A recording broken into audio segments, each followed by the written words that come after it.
Achievers academy में मैं रवि शर्मा आज फिर तुम्हारा स्वागत करता हूं। आज हम चर्चा करेंगे डॉक्टर भीमराव अंबेडकर के बारे में।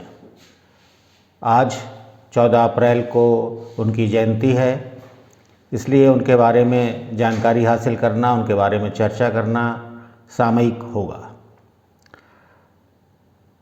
बाबा राव अंबेडकर जी को संविधान निर्माता के रूप में ही पूरा देश जानता है और उन्हें बाबा साहेब के नाम से भी पुकारते हैं। उनका जन्म आज ही के दिन 1891 में मध्य प्रदेश के महू में हुआ था। उनका जन्म महार जाति में हुआ था, जो कि उस वक्त अस्पृश्य मानी जाती थी और इसी कारण उन्हें अपने बचपन से ही तमाम असमानता और अपमान सहना पड़ा।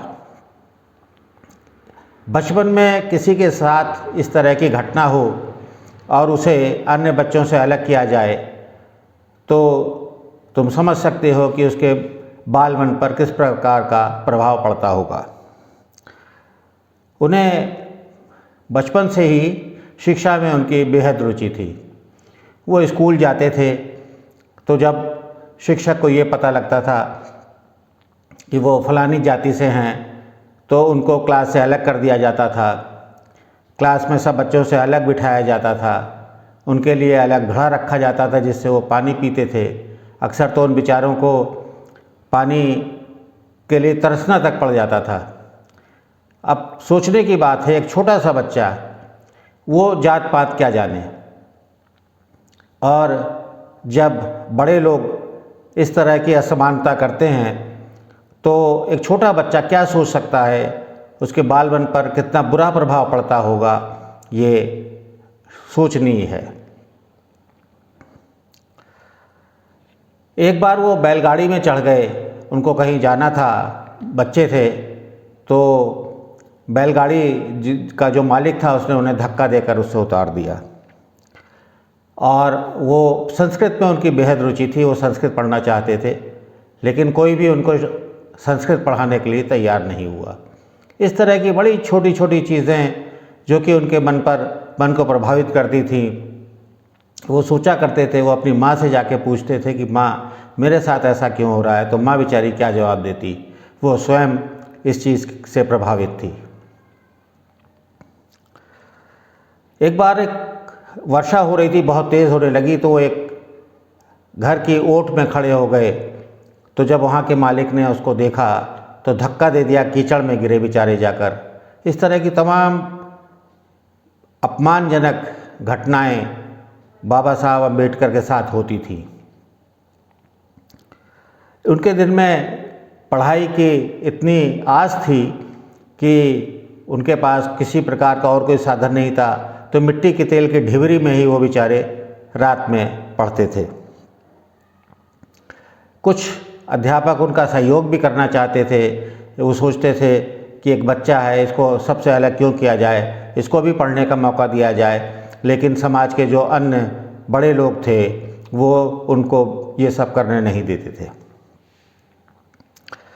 जब वो थोड़े बड़े हुए तो महाराजा बड़ौदा के सैनिक सचिव के तौर पर वो नियुक्त हुए, लेकिन वहाँ पर भी उनकी इतनी बुरी स्थिति थी कि जो भी चपरासी तक उनको आगे जो फाइल देता था वो फाइल फेंक के ऐसे देता था। इसका भी उनके ऊपर बड़ा बुरा प्रभाव पड़ता था। तो अंततः उन्होंने ये महत्वपूर्ण नौकरी भी छोड़ दी और इसके बाद उन्होंने लंदन से वकालत पढ़ने का फ़ैसला किया और वहाँ वो गए, वहाँ उन्होंने पढ़ाई की और 1923 में बैरिस्टर की उपाधि लेकर वो लौटे और भारत में उन्होंने वकालत करना शुरू किया। इसी साल मुंबई विधानसभा के चुनाव हो रहे थे, तो उसमें भी वो सदस्य के रूप में चुने गए। लेकिन अस्पृश्यता, असमानता ने उनका पीछा नहीं छोड़ा। यहाँ भी उन्हें जगह जगह इस तरह की चीज़ों से निपटना पड़ता था, जिसका उन्हें बेहद दुख होता था। 1924 में उन्होंने जो निर्बल वर्ग है उसके लिए बहिष्कृत हितकारिणी सभा बनाई और इसके माध्यम से उन्होंने संघर्ष करना शुरू किया, अपने हकों के लिए संघर्ष करना शुरू किया, दलितों के लिए संघर्ष करना शुरू किया। और 1926 में महाड़ के चावदार तालाब के लिए उन्होंने सत्याग्रह शुरू किया, क्योंकि इस तालाब से दलितों को पानी नहीं पीने दिया जाता था। यहाँ तक कि उस तालाब में आके जानवर तक पानी पीते थे, लेकिन महार जाति के लोगों को उसमें पानी पीने से मनाही थी। तो इसके लिए उन्होंने सबके साथ मिलकर संघर्ष किया और उसमें उनकी जीत भी हुई। फिर 1930 में नासिक के कालाराम मंदिर में प्रवेश के लिए उन्होंने सत्याग्रह किया, क्योंकि उनका कहना था, उनका मानना था कि आखिर भगवान तो सबके लिए एक हैं, और जब सब जा सकते हैं तो हमारी जाति के लोग क्यों नहीं जा सकते।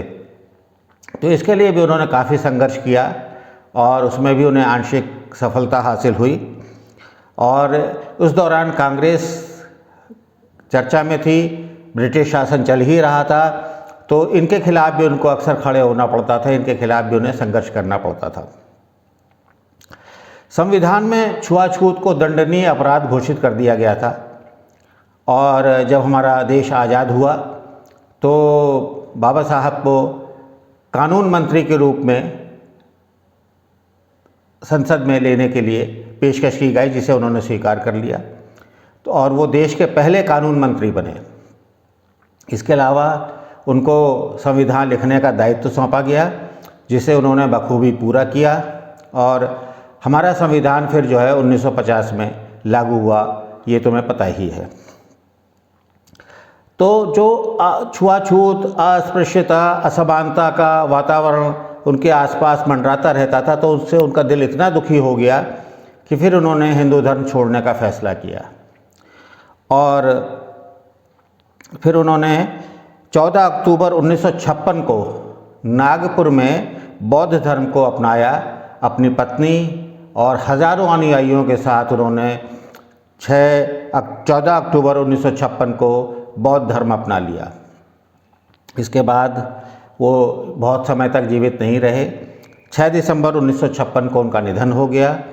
लेकिन वो एक ऐसी आग देश में पैदा कर गए जिसके खिलाफ हजारों लोग फिर इकट्ठे हुए और अपने अधिकारों के लिए उन्होंने लड़ाई लड़ी, और काफ़ी उसमें उन्हें जीत भी हासिल हुई।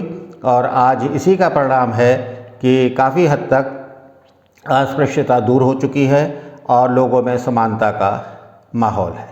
धन्यवाद।